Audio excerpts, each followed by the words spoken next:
1. It was the sound more than anything else, a sound that didn't belong in the middle of a quiet Wednesday evening, sharp, wet, heavy, like meat hitting stone, and when Walter Griffin opened his window, it wasn't the sound that froze him, but what he saw lying in the alley 4 floors below. There, beneath the rusted fire escape and between 2 overflowing trash bins, was a dog, a large, limp German shepherd, sprawled across the concrete with one paw twisted unnaturally beneath her chest and blood slowly curling its way toward the gutter like it had somewhere else to be. She wasn't moving, not even twitching, and for a moment Walter thought she was dead, that he'd just witnessed something horrible and final, until her ribcage shuddered and she lifted her head, not toward the sky, but straight up to him, her eyes meeting his like she already knew him from some other life.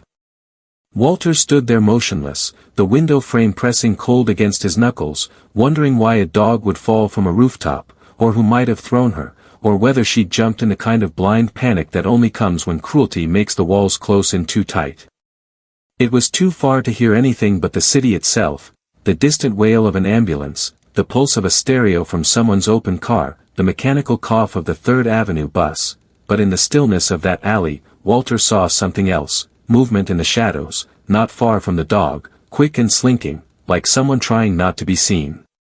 The figure didn't stay long, just a flash of denim and a hand adjusting the hood of a sweatshirt, before it disappeared into the night, leaving the dog alone, broken and bleeding, under the indifferent light of a flickering street lamp. Without thinking, without even bothering to grab his shoes or his wallet, Walter was already halfway down the stairs, his cane thumping against the concrete like a metronome keeping time with his racing heart, his mind chasing questions faster than his legs could carry him. By the time he reached the alley, she tried to crawl, just a few feet maybe, leaving a dark trail behind her, and when he knelt down beside her, she didn't growl or flinch or bare her teeth, she just looked at him the way a child might, when it's finally too tired to run. Her breathing was shallow, broken in rhythm like a song sung by someone who's forgotten the tune, and her body shook each time she inhaled, though whether from pain or fear or cold, Walter couldn't say, not yet, anyway. For a man who hadn't touched another living soul in over a year, not even a handshake at the corner store, it should have felt strange to reach out like that, to slide his hands under her ribs and feel her heart stutter against his palm, but all he knew in that moment was that she'd come to him for a reason, even if neither of them understood what it was yet. He carried her the way a man carries something sacred, through the back door of the building, up the stairs that made his knees scream in protest, and into his apartment, where the silence was thick enough to press against his chest. He laid her on the old woolen throw his wife had knitted before the cancer took her, something he hadn't unfolded in years, and as he pressed a damp towel to the gash along the dog's side, he whispered promises he wasn't sure he could keep. No tags, no collar, just a thin scar around her neck where something tight must have dug in for a very long time, and as Walter cleaned the blood and watched her eyes follow every movement of his hands, he felt something inside him begin to shift like old earth breaking open. The next morning, before the sun had a chance to rise, he made a call, not to the police or the shelter, but to a woman he hadn't spoken to since his brother's funeral, because she used to work in animal rescue, and if anyone would know what to do with a half-dead shepherd that fell out of the sky, it was her. When she arrived, she didn't knock, just walked right in the way people do when they've known your sorrow for too long to stand on ceremony, and the first thing she said wasn't, hello, or, what happened, but simply, where'd you find her? Walter looked down at the dog, who hadn't moved much but was watching the woman with eyes full of something that felt like recognition and dread rolled into one, and he answered without thinking. She didn't come from nowhere, June, he said softly, almost to himself. Somebody meant for her not to survive the night. June crouched beside the dog, her fingers brushing the scar at the neck, and when she looked up, her voice was brittle with something that sounded like old fear. Walter, do you know what that mark means? He looked down at the shepherd, her eyes still locked on the door like she knew more than she should, and breathed out slowly. What the hell did you get yourself into, girl? Whatever it was, Walter said quietly as he shut the door and knelt beside her again, you didn't go looking for it, it found you. June didn't hesitate, didn't blink, didn't fumble for the right words like people do when they're about to deliver bad news. She just exhaled slowly through her nose and said, in the softest, most controlled voice Walter had heard in years, "That scar around her neck means she was trained to fight." Walter's breath caught somewhere between his ribs and his throat, not because he didn't understand, but because a part of him already knew, in the quiet, aching way people sometimes know the truth before they're willing to say it out loud. "She's got pit bull-style pressure wounds behind the ears," June continued, her fingers gliding gently across the shepherd's trembling frame, "and someone filed her lower teeth down to keep her from biting handlers, but not other dogs." Walter felt the room shrink around them, not physically but in spirit, like the air itself had recoiled from the idea of such cruelty, and he stood there silently, gripping the back of a kitchen chair like it might help him hold the rest of himself together. "I thought they shut those places down," he murmured after a long pause, though he wasn't really asking, just saying something to keep the horror from sitting too long in his chest. "They did," June replied, her voice now edged with something that sounded like shame or guilt or both. "At least the legal ones. The rest just went deeper underground, meaner, harder to find, and when a dog like this outlives her usefulness, they don't put her down gently, Walter, they make a lesson out of her." The shepherd stirred slightly beneath the blanket, her breathing still shallow but steadier now, and she let out the tiniest whine, so small and so sad it felt like the echo of something she no longer had the strength to say. "She didn't fall," June added, more to herself than to him, as she looked down at the blood-caked fur along the dog's shoulder. "Someone threw her. Maybe from a van. Maybe off a loading dock. Whatever it was, they wanted it to look like an accident, or like no one would care enough to ask questions." Walter sat down slowly, not because his knees gave out but because something deeper inside him did, some quiet belief that the world, though broken, still had lines it wouldn't cross. They sat in silence for a long time after that, the kind of silence where nothing moves, where even the dust seems to hesitate in midair, and then, in a voice so low it was barely a whisper, Walter asked, "Why would anyone do that to a dog like her?" June didn't answer immediately, not with words, anyway, but instead reached into her satchel, pulled out a small black notebook, and opened it to a page marked with a red ribbon, revealing a list of names, addresses, and notes scrawled in tight, hurried handwriting. "Because someone's making money, Walter," she finally said, tapping her finger against a circled name. "And when money gets involved, mercy usually gets buried under concrete and locked doors." Walter leaned forward slightly, his eyes narrowing on the page, and something in his gut twisted when he read the address, because it wasn't across the city, or in another borough, or tucked behind a junkyard on the edge of town. It was 6 blocks away. "Don't go there," June said suddenly, like she could hear the thought forming in his head before he even opened his mouth. "Whatever's going on in that place, they've got eyes, and you're not the kind of man who fades into a crowd anymore." But Walter was already thinking about it, already picturing the cracked pavement of East Tremont Avenue, the row of garages with chain-link fences, the boarded-up warehouse with a camera above the side door that never pointed the same direction twice. That night, long after June left with the promise to return in the morning, and long after the shepherd fell into a restless sleep on the blanket near the radiator, Walter stood by his window watching the darkness shift and settle over the city like an old, dirty quilt. He wasn't a man built for violence, not anymore, not after all the years spent trying to forget the things he'd once had to do, but there was something about the weight in that dog's stare, something about how she watched the door even in sleep, like she was still waiting for someone to come back and finish what they started, that made him feel like he owed her more than soup and shelter. The next morning, as the sunlight crawled lazily across the floorboards and the city stirred with the usual distant clamor of horns and voices, the dog suddenly rose to her feet, slowly, carefully, like someone waking after surgery, and limped to the door, then looked back at Walter with urgency in her eyes. "You want me to follow you, is that it?" he asked, standing with a grunt and rubbing the sleep from his spine. She barked once, sharp, alert, and full of purpose, and then placed her paw on the doorknob like she'd done it before, like she wasn't just asking, but demanding. What did they want with her? "They wanted her gone," Walter muttered as the dog tensed beside him, eyes locked on the dark hallway ahead. "Because she remembers." The scream didn't come from the dog, nor from the street, nor from some forgotten corner of Walter Griffin's restless memory. It came from the second floor of the building they'd just stepped behind, loud and ragged like a wound torn open mid-breath, and in that moment, all he could think was, we're not supposed to be here. She froze, ears back and muscles tensed so hard he could see them ripple beneath her fur, and then, without even waiting for him to catch up, she took off limping toward the stairwell behind the dumpsters, moving like pain meant nothing if it got her closer to whatever truth she carried in her bones. Walter's body argued with him, his knees shouted, his back protested, his balance tilted, but something deeper than pain pushed him forward, the kind of need that lives in a man long after he thinks he's done being needed. The stairwell was dim, the smell thick with mildew and something metallic, maybe blood, maybe rust, and by the time he reached the top step, the dog was already pawing at the door with quiet, frantic insistence, like she knew exactly who was behind it. He didn't knock. He didn't speak. He just pressed his hand against the metal plate and pushed, and the door creaked open into a silence that felt wrong, not empty, but waiting.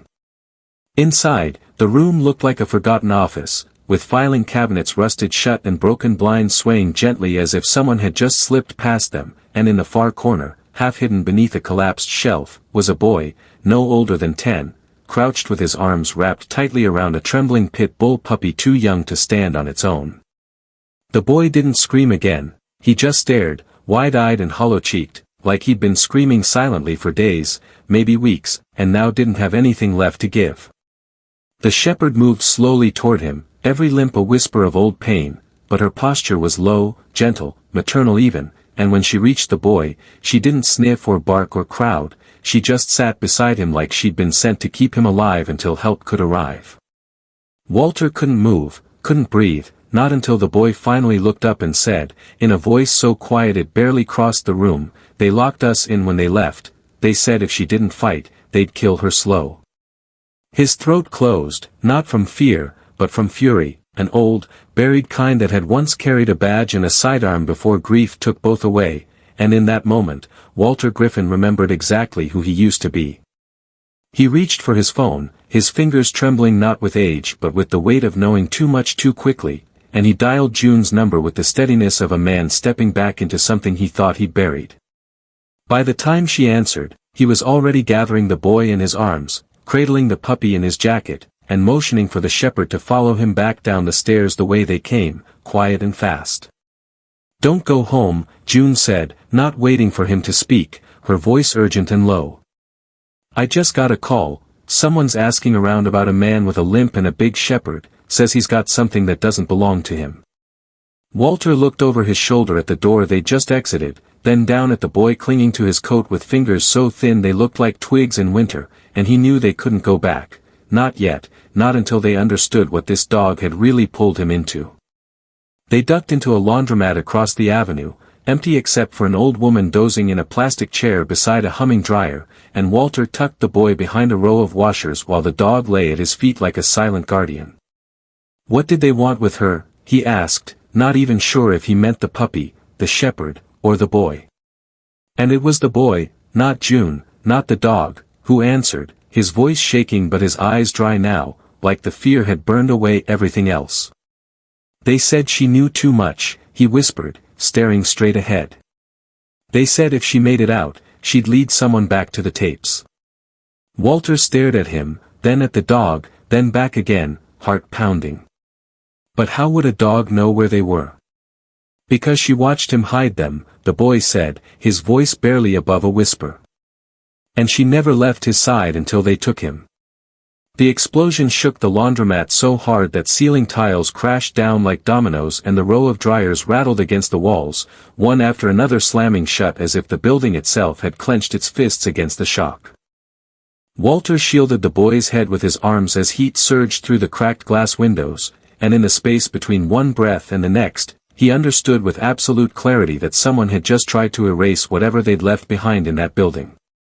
The shepherd barked once, sharp and commanding, then threw her weight toward the door like she meant to tear through it, but Walter grabbed her collar with a strength he hadn't felt since the day he buried his brother and swore he'd never fight for anything again. Sirens were already rising in the distance, their screams slicing through the static of stunned silence, but June's voice came through the phone before he could say a word, calm and furious all at once. "That was the warehouse," she said flatly, not asking, not wondering, just stating the truth as if she'd watched it happen from behind her own eyes. "They torched it, blew the records, the cages, the whole thing." Walter's grip on the phone tightened until his knuckles turned white, and for a moment he said nothing, because words felt too small to hold the weight of what he was thinking. "They were afraid of something in there," he said at last, his voice low and steady like a man testifying at a trial. "Something they didn't want found." There was a pause on the line, the kind of pause that carries secrets from one soul to another, and then June answered, her voice now a shade darker. "It wasn't just dogfighting, Walter," she said quietly. "They were filming it, for profit, for sick subscribers, for people who paid more the bloodier it got." Walter closed his eyes for a moment, the truth landing in his chest like a stone dropped into deep water, rippling through memories of every injustice he'd seen in his years with the department, and every one he'd been too late to stop. "The shepherd," he said slowly, as if pulling the thought out piece by piece, "she was more than a fighter, she was a witness." "She was the proof," June replied, her voice brittle. "And those tapes? If she leads you to where they're hidden, Walter, they won't just come after her, they'll come after you, the boy, anyone who knows." He looked down at the child nestled beside the dog, whose eyes were closed but whose hands still gripped the puppy with a kind of quiet desperation, and Walter understood something no one had said out loud yet. This wasn't about saving a dog anymore. It was about protecting what she remembered. "I'll get her there," he said softly, almost to himself, but June heard it anyway. "Whatever this place is, wherever she's trying to go. I'll get her there." "You'd better move now," June said quickly. "I've got someone watching your building, black SUV with tinted windows, engine idling for almost 20 minutes. They're not amateurs, Walter. If they see you, it's over." Walter stood slowly, knees aching and breath tight, and for the first time in years, he welcomed the pain, because it told him he was still alive and still useful and still a man who hadn't forgotten how to do the right thing when it mattered most. He scooped up the puppy gently, pressed a thick wool cap over the boy's head, and nodded once to the shepherd, who turned to the door like a soldier waiting for the signal to charge. Outside, the sky was turning copper with dusk, and shadows lengthened across the cracked pavement like they'd been following him for years just waiting for this one night to catch up. He moved fast, sticking to alleys, ducking behind dumpsters and abandoned cars, listening for footsteps that didn't match his own, every block a prayer whispered through gritted teeth. At 112th and Baxter, the shepherd stopped cold in front of an old bakery that had been closed for months, maybe years, and she pawed at the gate like it was something sacred, something remembered through pain and time and instinct. Walter jimmied the lock with a crowbar he'd grabbed from behind the laundromat, the metal groaning in protest, and as the gate swung open, the dog darted inside and disappeared down a narrow stairwell he hadn't noticed before. The basement was dark, musty, and filled with the scent of old flour and forgotten things, but in the far corner, behind a stack of empty crates, was a wooden box duct-taped shut and wrapped in plastic. The shepherd sat beside it like she'd been guarding it in her mind all along. Walter peeled back the plastic, cut the tape with shaking hands, and lifted the lid to reveal three things: a stack of battered VHS tapes labeled only with numbers, a torn photograph of the dog in a chain-link pen, and a scrap of notebook paper with 4 words scribbled in a child's handwriting. "Don't let them win." He looked down at the shepherd, then at the boy who was staring at the box with wide, frightened eyes, and asked softly, "What am I supposed to do with all this now?" "You take it somewhere it matters," he answered himself aloud, more to the dog than to anyone else. "You bring it to someone who'll tell the truth." The boy's answer came before Walter could even finish the question, sharp, trembling, too fast to have been anything but truth. "My brother, he was the one filming." The words hit harder than the explosion, deeper than the scar across the dog's throat, and for a moment everything stopped, time, breath, thought, because in that instant, Walter understood they weren't just holding evidence, they were holding the last thread of someone's conscience unraveling. The boy didn't cry, didn't shake, didn't beg to be believed, because he'd clearly told this truth to no one before now and had already made peace with the idea that most grown-ups wouldn't believe him anyway. "He made me promise," the boy whispered, his hands clenched into fists so tight his fingernails left crescent moons in his palms. "He said if anything happened to him, I had to follow the dog. He said she'd know where to go." Walter knelt beside him, his old knees cracking under the weight, and in the flickering light of that dusty bakery basement, he saw in the boy's eyes not just fear or loss, but the heavy burden of trying to be brave too young and too long. The shepherd didn't move, didn't whimper or lick his hand, but sat beside the crate with a stillness that didn't feel like rest. It felt like resolve, like she had carried something no child should have to, for longer than anyone would ever know. From the street above came the low rumble of an engine slowing to a stop, then doors opening in unison, 2, maybe 3, followed by footsteps with the deliberate rhythm of men who walk knowing no one's going to stop them. Walter looked toward the stairs, then at the tapes, then back at the boy and the dog, and in that moment, he made the kind of decision that men only make once in their lives, when the cost is high enough that it carves your name into something permanent. He grabbed the tapes, tucked them into the empty laundry bag he'd been using for blankets, and pulled the boy and the puppy close, speaking just loud enough for the shepherd to hear. "You lead," he said quietly. "You get us out of here." She moved instantly, darting through a crack in the brick wall that Walter hadn't seen before, her body disappearing into a dark service tunnel that smelled of mold, time, and old secrets. They crawled, one behind the other, through the narrow corridor that used to carry deliveries from the bakery to the old freight dock across the block, and by the time the boots thundered down the bakery stairs, Walter and the boy were already 10 yards ahead, deep into the shadows. It took nearly 20 minutes to reach the other side, Walter coughing, the boy shivering, the puppy nearly silent in his coat, but when the tunnel opened into the rear lot of a hardware store 2 blocks away, it felt like surfacing from the deep after holding your breath just 1 second longer than you should. June was already there, waiting in an unmarked sedan with the engine running, her eyes scanning the street like she'd been born watching for danger. Walter threw the bag into the back seat, lifted the boy in after it, and the shepherd leapt in beside them with the grace of a creature finally allowed to finish her mission. June didn't speak until they were 5 blocks away, until the city behind them started to blur into neighborhoods that didn't know anything about blood-stained basements or digital ghosts stored on ancient tape. "There's a journalist," she said finally, glancing in the rearview mirror. "Name's Claire Benton. Lost her son in a sting gone wrong 5 years ago. She's been digging ever since." Walter nodded slowly, staring out the window as storefronts turned into row houses and the tension in his chest began to shift into something heavier but necessary. "Get her the tapes," he said quietly. "Get her everything." "And what about you?" June asked. "What are you going to do now?" He looked down at the dog resting her chin on the boy's lap, her eyes finally closed in something that resembled peace, and then at the boy's hand resting lightly on her head like it had always belonged there. "I'm going to give her a home," he answered, his voice thick but steady. "And maybe, if there's still time, she'll give me one too."